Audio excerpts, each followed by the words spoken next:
we are going to discuss about Davison and Germer experiment. Davison and Germer experiment. Davison మరియు జెర్మర్ ప్రయోగం.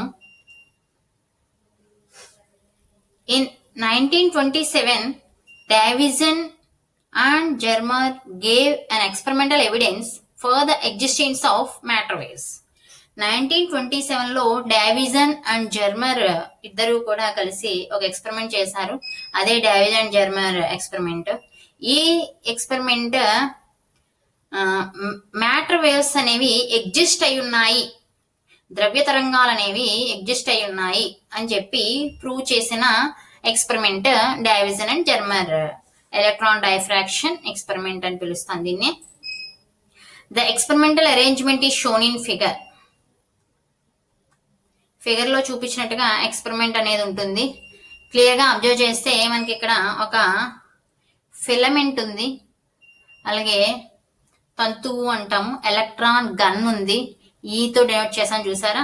ఆ electron gun నుంచి వచ్చే మనకి ఫిలమెంట్ ద్వారా మనం మన యాక్సలరేటింగ్ పొటెన్షియల్ అప్లై చేసి వి అనే యాక్సలరేటింగ్ పొటెన్షియల్ అప్లై చేయంగా మనకి ఫిలమెంట్ వేడెక్కి హీట్ అయ్యి అప్పుడు మనకి ఎలక్ట్రాన్స్ అనేవి ఎలక్ట్రాన్ గన్ ద్వారా ఒక బీమ్ ఆఫ్ ఎలక్ట్రాన్స్ అనేవి బయటకు వస్తాయి. మీకు డాటెడ్ లైన్స్ లో క్లియర్ గా కనిపిస్తుంది.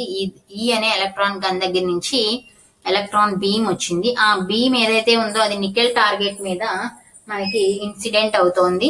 అక్కడి నుంచి మనకి స్కాటర్ అయ్యి ఫారడే సిలిండర్ మీద పడి గ్యాలనోమీటర్ ద్వారా గ్యాలనోమీటర్ కరెంట్ ని మెజర్ చేసి మనం ఈ ఎక్స్పెరిమెంట్ అంతా కూడా మనం చేస్తాము. So the apparatus consists of an electron gun and where the electrons are produced and obtained in a fine pencil beam of electronic beam of known velocity.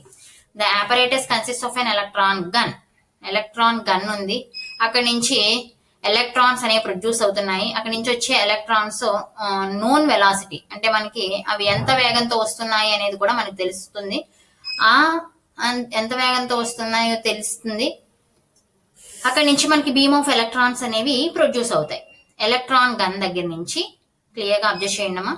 ఇక్కడ మనం పొటెన్షియల్ అప్లై చేస్తున్నాము, యాక్సలరేటింగ్ పొటెన్షియల్ అప్లై చేయంగా మనకి filament అనేది వేడెక్కి మనకి ఈ electron gun ద్వారా fine beam of electrons అనేవి మన ఇక్కడ నుంచి బీమ్ ఆఫ్ ఎలక్ట్రాన్స్ అనేవి కలెక్ట్ చేసుకోవడం జరుగుతుంది.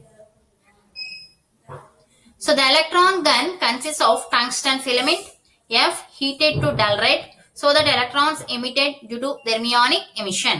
ఎలక్ట్రాన్ గన్ అనేది టంగ్స్టన్ ఫిలమెంట్. మనం చెప్పుకున్నాం కదా ఇక్కడ ఫిలమెంట్ ఉంది అని చెప్పి, తంతువు అనేది ఉంది అని చెప్పి.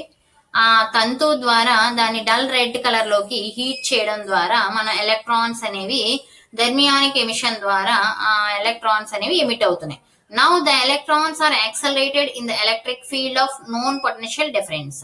ఈ ఏవైతే ఎలక్ట్రాన్స్ మనకి విడుదలవుతున్నాయో ఆ electrons electric field known potential of electric field దగ్గర మనకి యాక్సలరేట్ అవుతున్నాయి. ఈ యాక్సలరేట్ అవుతున్న ఎలక్ట్రాన్స్ ఏవైతే ఉన్నాయో అవి నికెల్ టార్గెట్ ద్వారా మనకి నికెల్ టార్గెట్ మీద పడతాయి అన్నమాట. Nickel target is target T on which beam of electrons are directed to fall on it. ఇదిగో ఇక్కడ మీకు గమనిస్తే తెలుస్తుంది. నికెల్ క్రిస్టల్ టార్గెట్ టీ అని చెప్పి వాక్యూమ్ అని చెప్పి ఇక్కడ ఇది ఒక క్రిస్టల్ అనమాట, నికెల్ క్రిస్టల్. దీని మీద మనకి ఇక్కడ నుంచి వచ్చే ఎలక్ట్రాన్స్ అన్ని ఎలక్ట్రాన్ గన్ నుంచి విడుదలయ్యే ఎలక్ట్రాన్స్ అన్ని కూడా బీమ్ ఆఫ్ ఎలక్ట్రాన్స్ అన్ని కూడా దీని మీద పడేలాగా మనం అరేంజ్ చేసుకున్నాం. The electrons acting as the waves are diffracted in different directions.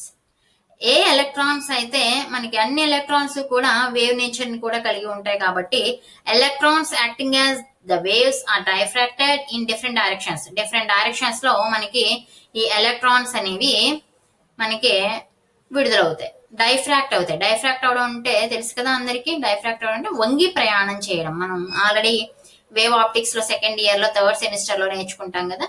అది డైఫ్రాక్షన్ గురించి ఆల్రెడీ అందరికీ తెలుసు. అంటే వంగి ప్రయాణం చేయడం అనేది డైఫ్రాక్షన్ యొక్క ప్రాపర్టీ.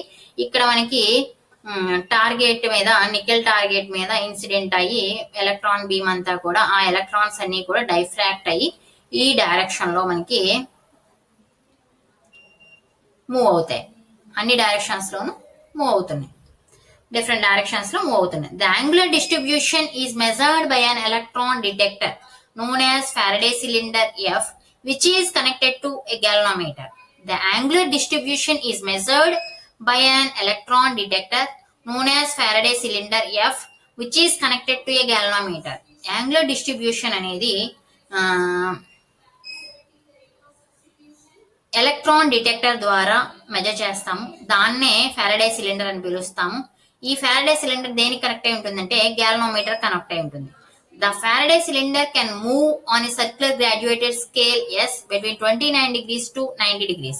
Faraday cylinder అనేది సర్క్యులర్ గ్రాడ్యుయేటెడ్ స్కేల్ మీద మూవ్ అవుతుంది. అది ఎన్ని డిగ్రీస్ నుండి ఎన్ని డిగ్రీస్ వరకు ఉంటుంది అంటే 29 డిగ్రీస్ టు 90 డిగ్రీస్ వరకు ఉంటుంది.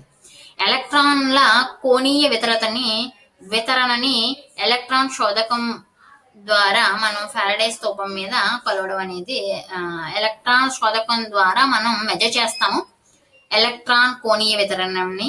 దానినే ఫారడే స్తూపం అని కూడా పిలుస్తాం.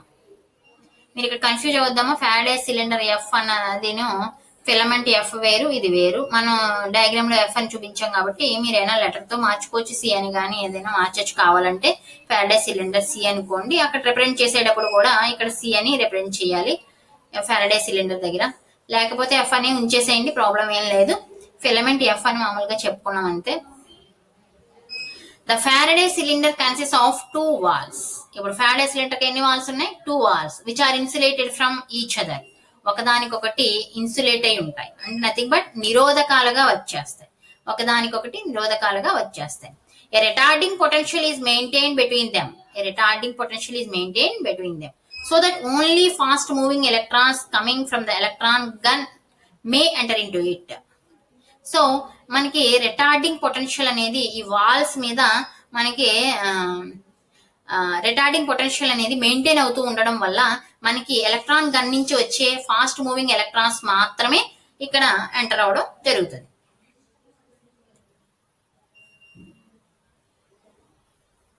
The secondary electrons produced by collisions with atoms from nickel target are reflected by Faraday cylinder.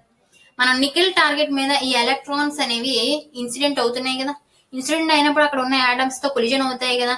So అలా కొలిజన్ అయినప్పుడు వచ్చే ఎలక్ట్రాన్స్ సెకండరీ ఎలక్ట్రాన్స్, గౌణ ఎలక్ట్రాన్లు అని పిలుస్తాము.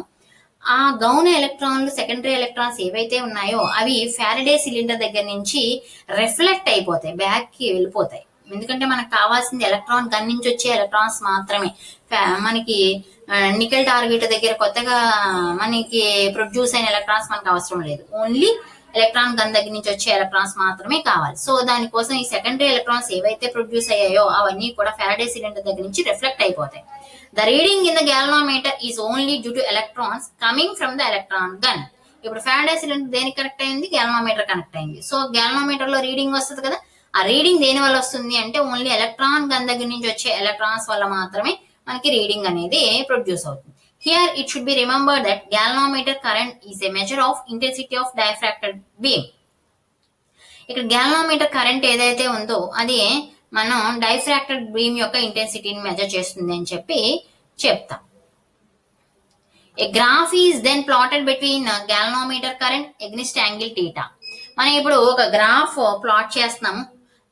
దేనికి మధ్య అంటే యాంగిల్ టీటాకి గ్యాల్వనోమీటర్ కరెంట్ కి మధ్య గ్రాఫ్ ప్లాట్ చేస్తే మనకి the observations are repeated for different accelerating potentials. Different potentials కి మనం ఈ గ్రాఫ్ లో డ్రా చేసినప్పుడు the corresponding curves are shown in figure లో చూపించినట్టుగా మనకి కరస్పాండింగ్ ఫిగర్స్ అనేవి మనకి వస్తాయి.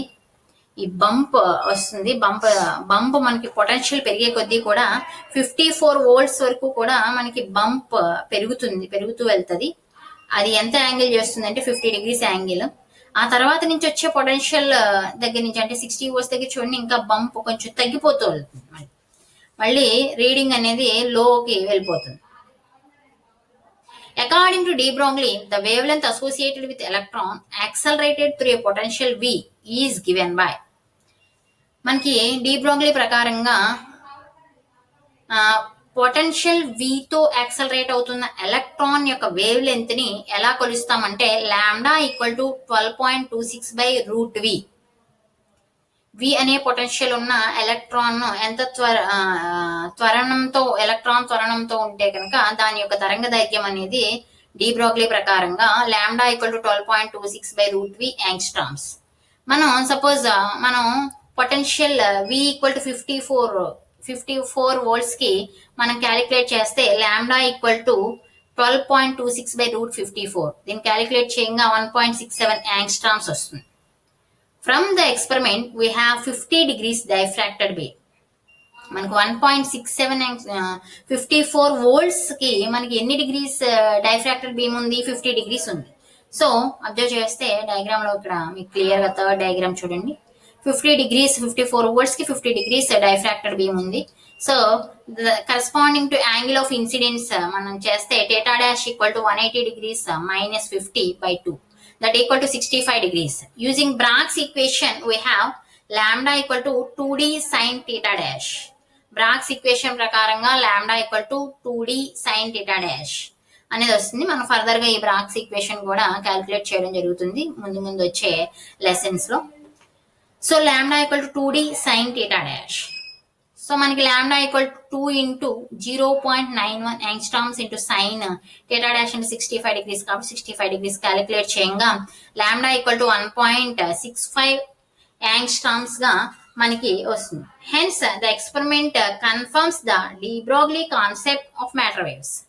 దీన్ని బట్టి మనకి de Broglie కాన్సెప్ట్ ఏదైతే ఉందో మ్యాటర్ వేవ్స్ సంబంధించిన కాన్సెప్ట్ అది మనకి ఎక్స్పెరిమెంటల్ గా కన్ఫర్మ్ అయిందనమాట. This is all about Davisson and Germer experiment.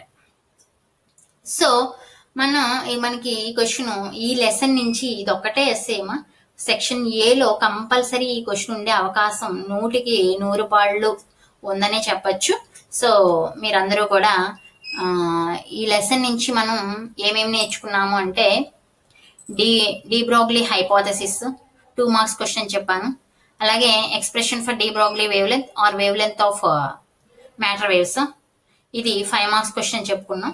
అలాగే next properties of matter waves నేర్చుకున్నాము. ప్రాపర్టీస్ ఆఫ్ మ్యాటర్ వేవ్స్ మనకి 5 మార్క్స్ క్వశ్చన్. డావిసన్ అండ్ ఒక్కొక్కసారి properties of matter waves 2 marks లో కూడా అడిగే అవకాశం ఉంటుంది. de Broglie హైపోథెసిస్ కూడా 2 మార్క్స్ లో అడిగే అవకాశం ఉంది. ఒక్కొక్కసారి 5 మార్క్స్ కూడా అడగచ్చు. ఎస్ఐ మాత్రం ఉన్నది ఒకే ఒక ఎస్ఐ డావిసన్ అండ్ జెర్మర్ ఎక్స్పెరిమెంట్. ఇది మాత్రం ఖచ్చితంగా ఎక్కువ 100కి 100 పాళ్ళు పడే అవకాశం ఎక్కువ ఉంటుంది. సో మీరందరూ కూడా గమనించి దాన్ని ఫాలో అవుతారని ఆశిస్తున్నాం. Thank you.